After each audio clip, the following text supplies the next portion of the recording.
Bonjour et bienvenue sur Développement Facile.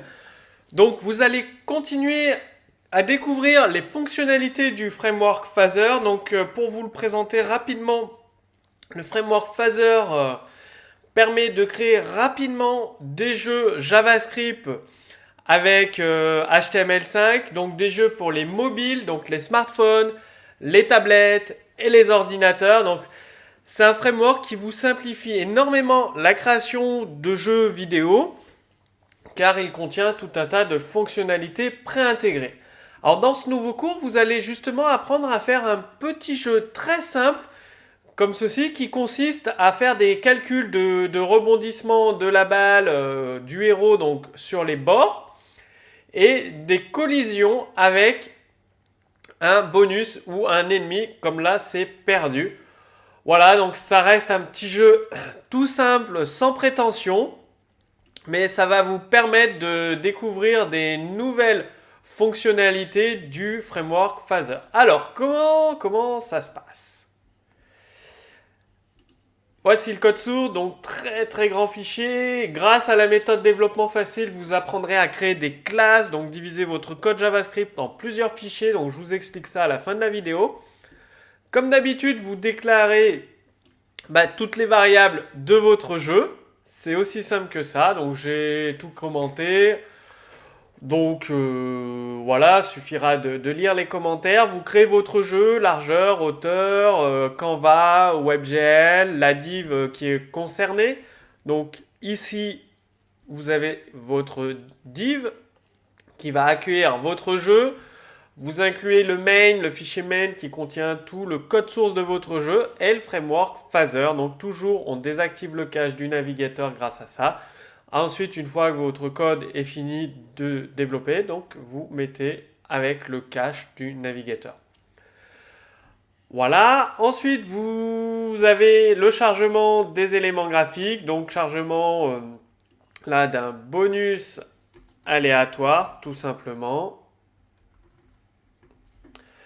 Et donc là, c'est pour générer un nombre aléatoire. Donc vous connaissez, je vous l'ai déjà présenté dans les précédents cours. Donc ça, c'est le code si vous souhaitez passer le jeu en plein écran automatiquement.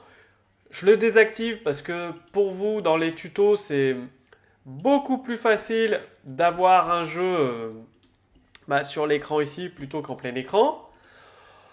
Voilà, vous ajoutez la balle, vous la placez, déterminez la vitesse de la balle, là vous la placez, vous ajoutez la rotation de la flèche, vous ajoutez un ennemi, ensuite vous ajoutez le bonus, le texte informatif qui est ici. Donc là c'est la puissance, vous pouvez aller jusqu'à une puissance de 200 maximum. Bon là j'ai perdu, vous perdez dès que vous touchez un ennemi. La courbe de puissance qui augmente. Après, bien évidemment, vous pouvez faire des effets graphiques pour augmenter avec une barre de puissance qui s'augmente au fur et à mesure.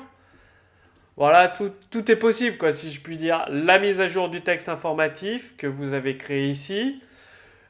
Les écouteurs sur le clic de la souris. Donc, dès que vous cliquez sur la souris, ça charge ici la puissance du G, tout simplement. Et donc, ça appelle la fonction charge ici. Ensuite, on supprime l'écouteur sur le clic de la souris pour ajouter un écouteur sur le relâchement de la souris. Et donc, là, on remet à jour les écouteurs de la souris. Et donc, le relâchement, ça augmente la vitesse de la balle. Elle va se déplacer, mise à jour du texte. Et rotation de la flèche, on inverse la rotation de la flèche. Là, elle tourne dans ce sens, je lance, elle tourne dans l'autre sens, rotation inversée à chaque fois que vous lancez la flèche. Ensuite, comment ça se passe? Bien, vous avez en update, donc c'est la fonction, non, uncreate c'est fait. En update, voilà, c'est la fonction qui est appelée en continu par le framework Phaser pendant le jeu. Donc si on n'est pas game over, on effectue les mises à jour du jeu. Si on est game over, ça ne sert à rien d'appeler en update. Donc s'il y a un chargement en cours, on augmente la puissance du lancer, tout simplement. Sinon, on continue de faire tourner la flèche. Donc chargement en cours, la flèche ne tourne plus. Elle va se déplacer comme ceci. Là, elle tourne parce qu'il n'y a pas de chargement. Chargement en cours, la flèche ne tourne plus. Ensuite, bah, vous mettez à jour la position de la flèche bah, qui va suivre la balle, bien évidemment, si la balle se déplace. Et là, c'est des tests. On teste la distance. Si vous touchez un bonus, alors bah, mise à jour du texte informatif. Mise à jour du texte, ici, ajoute un ennemi, ajoute un bonus. Donc voilà, je vais renommer pour que ce soit beaucoup plus compréhensible add bonus. Donc ça, en fait, ça replace le bonus à une nouvelle position. Je vous le montrerai après. Et là, c'est voilà. Ensuite, si le joueur touche un ennemi, bah, game over, mise à jour du texte, game over. Donc là, ça ajoute un ennemi sur la carte. Donc on ajoute un sprite, on le positionne aléatoirement sur le jeu en checkant la position, c'est-à-dire il faut que l'ennemi ne soit pas trop près du héros.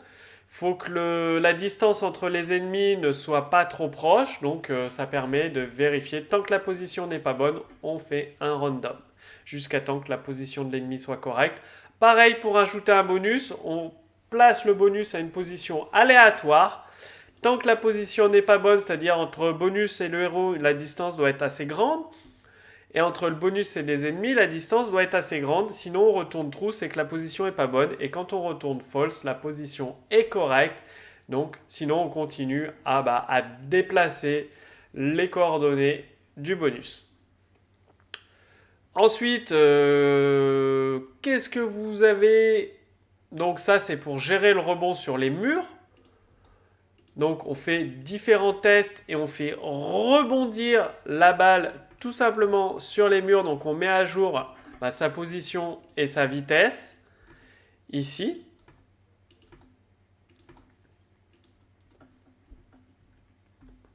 Donc en X et en Y, on met à jour sa position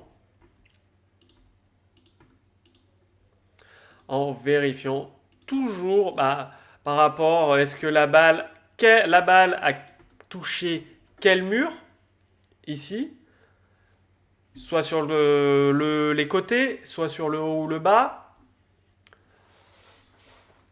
Ensuite, vous récupérez la distance entre deux sprites, tout simplement. Ça vous renvoie une distance d'écartement entre deux sprites. Donc, si c'est supérieur à 0, il ne se touche pas. Donc, si on regarde get distance, ici, pour les collisions, ça doit être inférieur, bien évidemment, à la valeur du diamètre d'un ennemi. Vu que c'est un cercle, on teste les diamètres, tout simplement. Donc, c'est des tests de collision vraiment très très simples. Dans les précédents cours, vous avez découvert que le framework Phaser comprend des tests beaucoup plus poussés de collision, qu'il a un système intégré en lui de gestion des collisions.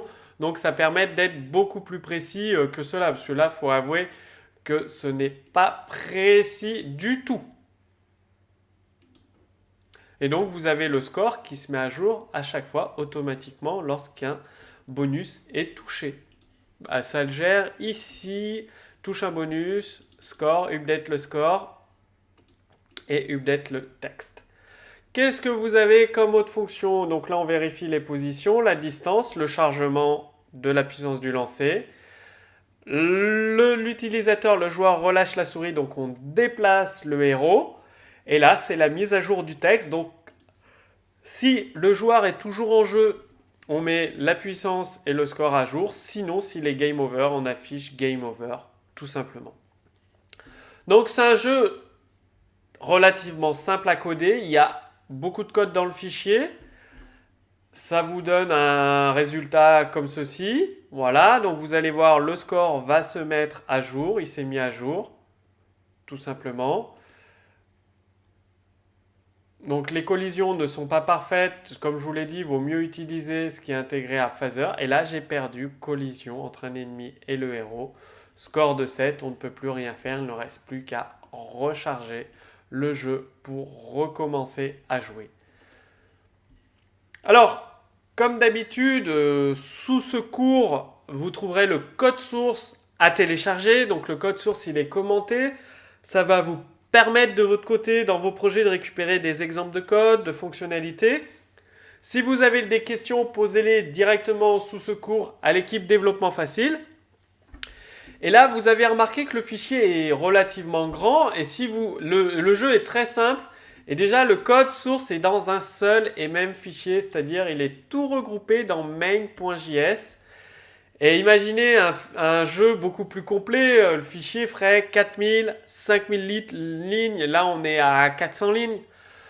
Donc, vous avez la méthode développement facile qui vous apprend dans des jeux complexes, dans des applications complexes, à créer des classes avec JavaScript et ça permet de séparer le code dans plusieurs fichiers JavaScript en fonction de la classe. Donc c'est très très pratique. L'avantage c'est que vous pouvez travailler en équipe sur plusieurs fonctionnalités du jeu vu que c'est des classes et des fichiers JavaScript différents à chaque fois qui sont traités. Donc plusieurs développeurs peuvent travailler dessus.